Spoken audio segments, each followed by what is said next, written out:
Hey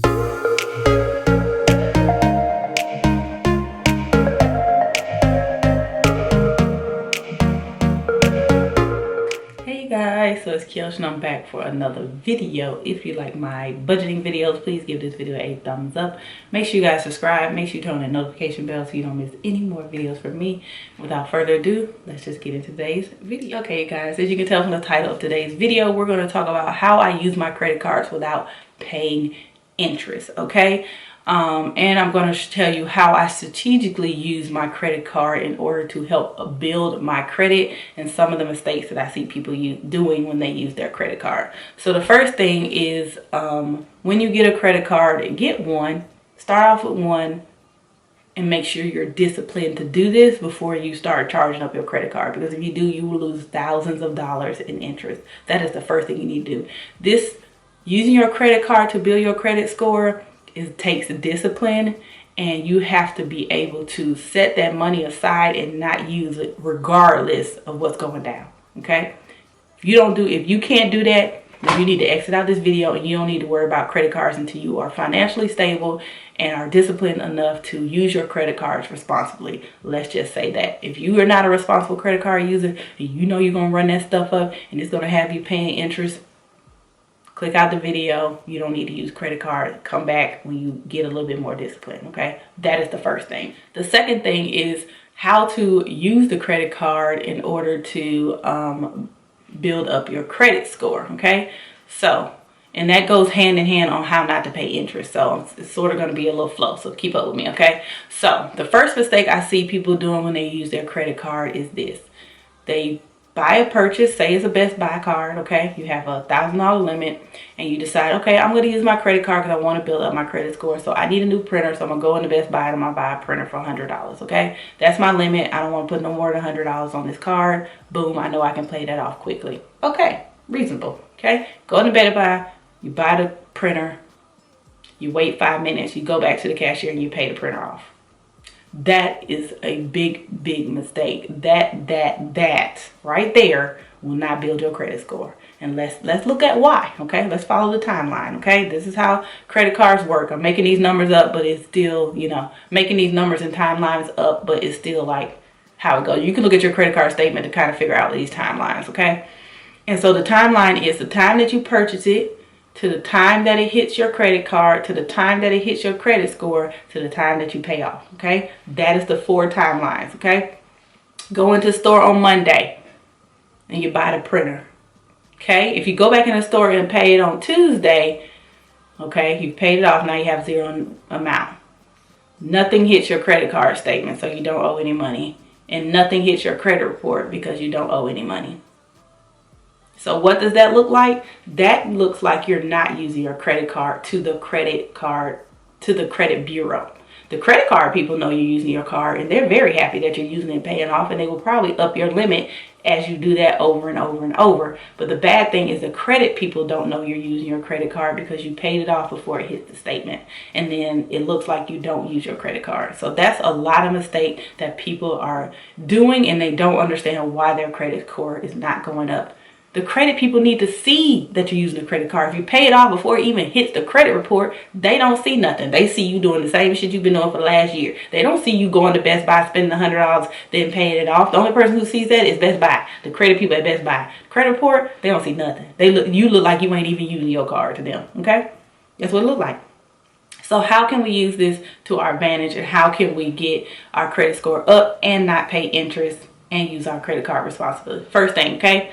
Monday, you go in and you buy the printer for $100, okay? You have the $100 in cash over here in your bank account, but you're going to use your card in order to build that credit, right?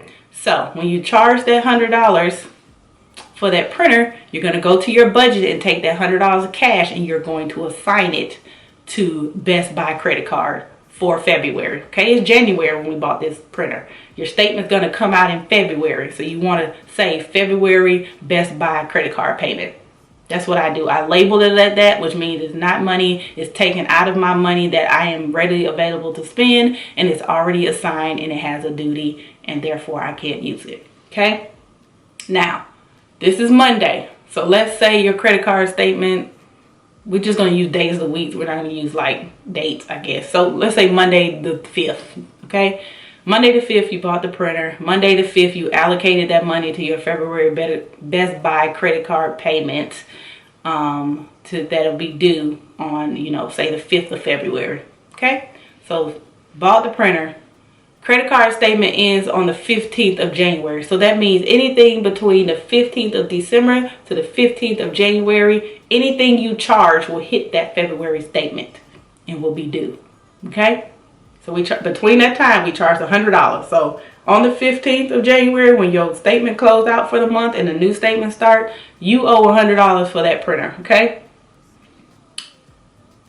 Here's Best Buy. Okay, Best Buy saying, okay, her 15th, her credit card statement has closed out. We show that she owes us $100. We're giving her till February 5th to pay us this $100, okay? Now, because your statement closed on the 15th, the credit card company around probably the 23rd, 24th is going to report that balance to the credit bureau.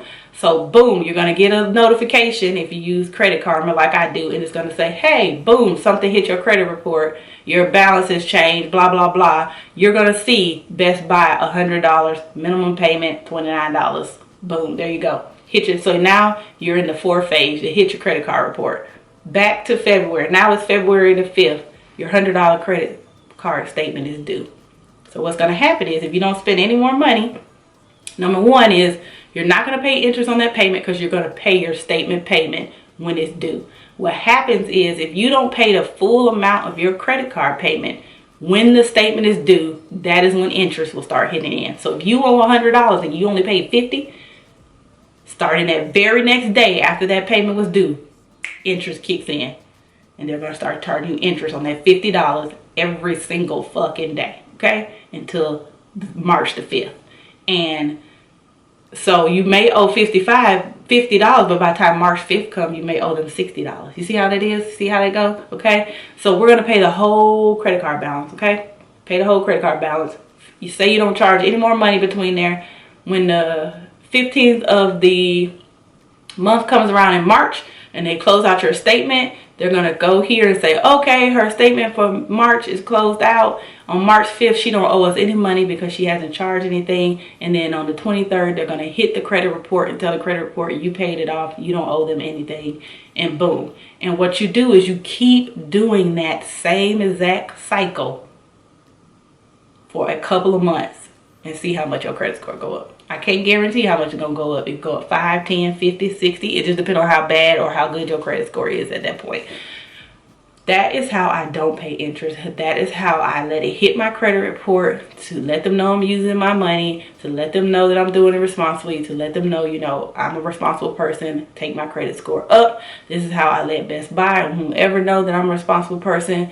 I let it hit it. I let it go out for a couple of days, let them know even though I bought it on the 5th, I'm going to have it paid off by the next month. So number one, you don't charge me interest. And number two, you can see that I am a good person who plays their money. Okay? So that's how I use it. It's so simple. What I see a lot of people do, say you're not somebody who wants to go out and buy stuff like printers and cars or whatever on your credit card, whatever you want to do. I see a lot of people do this for their bill money. So say your mortgage is $600 a month or your rent or whatever. Charge your mortgage on the credit card. If they don't charge you an extra fee to use a credit card to pay your mortgage bill, pay it.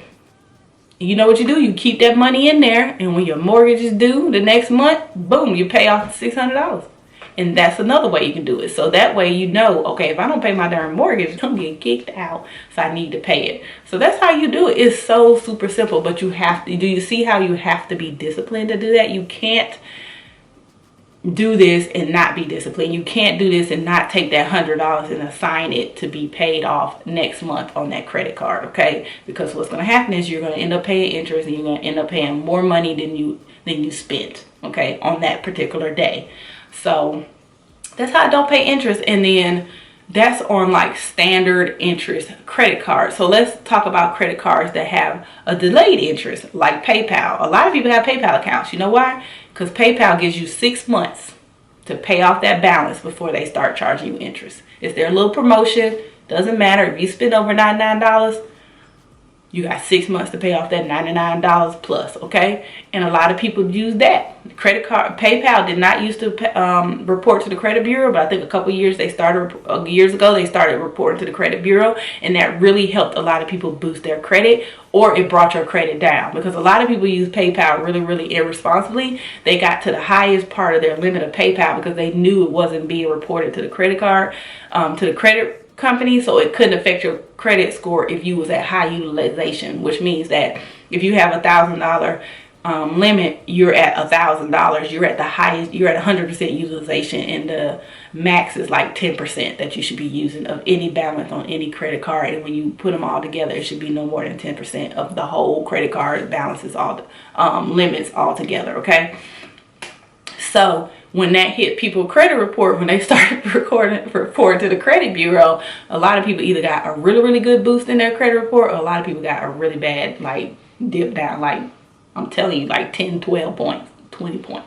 Like you go either way, up or down. So, you know, that's why you have to be responsible with it. So with PayPal, you know, it's the same thing. Pay it off by 6 months. If you need to divide that into 6, how much ever you spent, and put that in your budget to pay off every single month on PayPal, do it. But you need to pay it off before the 6 months, because then they're going to charge you interest. If you look at your PayPal statements, they're going to show you, okay, this is how much interest you have accrued. You spent $100. By the 6 months, you're going to accrue $25 in interest. So that means if you don't pay it off, we're going to add $25 more to your balance, okay? So say when the 6 months up, you've only paid $50 on that $100, and now it's past the time where you can have the free promotion of not paying interest. They're going to add $25 to that, so now you owe $75 when you could have just paid the $50 and then paid no extra money. Does that make sense? I hope it does. I hope this whole thing makes sense to you guys. If it don't, ask me questions in the comments below. And then with Best Buy, you know, over a certain amount of money, they give you 18 months, okay? Everybody love a Best Buy card. I just got me one. Probably shouldn't have, but I did, okay? I did it. Don't do it. I did it. But seriously, so that's how I use my credit cards to boost my credit score, and how I avoid paying interest. I really hope this video made sense. If it didn't, please ask me questions down below, and I will try to answer them to the best of my ability and clarify anything that was kind of confusing, okay? So if you enjoyed this video, please give it a thumbs up. Make sure you guys subscribe. Make sure you turn on that notification bell so you don't miss any more videos from me, and I'll see you guys in the next video. Bye.